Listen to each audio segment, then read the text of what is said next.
Hello, and welcome to the Monster Painter. This week we take a look at the Reaper Bones 5 add-on Encounter at Gallowgard. This add-on only includes 2 guys who are ready to go and a whole bunch of bags. So now it's time for the incredible high-tech special effects of the Monster Painter. 1, 2, 3, boop! And boop! And boop, and boop, and finally boop, boop, and zowie. That is the whole set all put together. Let's take a bit of a closer look, shall we? So we get 4 lovely looking armored skeletons, a mounted armored skeleton, and our hero. Always good to have a hero. And then the star of the show, I think, the gate with the drawbridge. And of course, there's always some sprues left over. What do you do? Yeah. These guys weren't particularly super easy to paint up, but they weren't too hard to paint up. And I felt the sculpts were quite excellent. They really had the feel of some dilapidated old, ancient soldiers brought back from the dead. And yeah, they got a lot of character. The 4 sculpts on the little warriors are all unique. And the mounted soldier on an undead horse, he looks fantastic, very imposing. I quite liked him, and once he was done, he looked pretty worn and ancient and dilapidated. And yeah, intimidating on the battlefield for sure. I decided to dress them up in green because, you know, green is the old Celtic color of death, and I always associate green with undead horrors, and these guys are definitely some undead horrors. As for our hero, he's getting a blue cloak, and he looks like a sneaky ranger guy. He will probably end up being a ranger for my ongoing games of Rangers of Shadow Deep. He definitely looks like he suits the job. And, oh, a lot of focus. Yeah. But the star of the show, of course, is this excellent looking bit of terrain.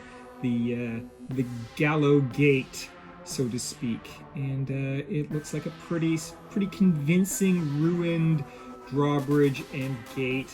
I quite like how the portcullis is kind of off kilter, and I really enjoyed painting this. I think it came together really well, and is going to make an excellent addition to my endless piles of ruined terrain for my beloved Frostgrave game.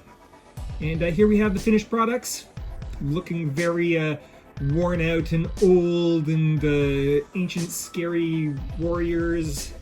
I really quite like how they turned out. I think this set is very, very good. These armored skeletons would be great for Frostgrave. The 2 leads, the big guy on horseback, and I'm quite impressed at how well that ranger turned out in the end. And of course, the big star of the show once again. I love this gatehouse, this drawbridge. It was a bit of a puzzle to put together, but as it turns out, it's a really spectacular looking piece of terrain. But what of the story? The gate and drawbridge appear to be heavily guarded.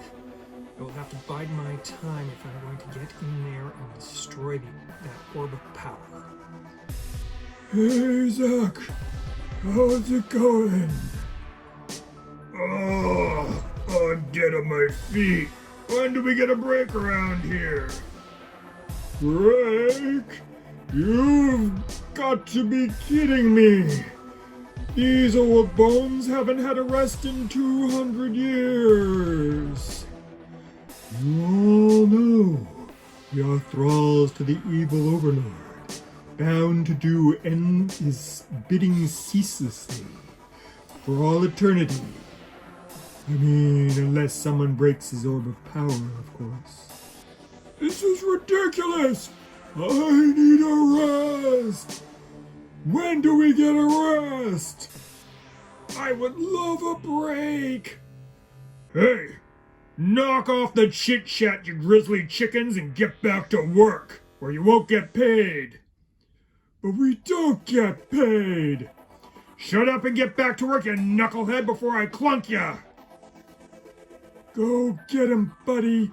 I'm counting on you. Next week on The Monster Painter, I put together a new Frostgrave warband, because I'm gonna go play Frostgrave. Yay! Remember to like, comment, and subscribe.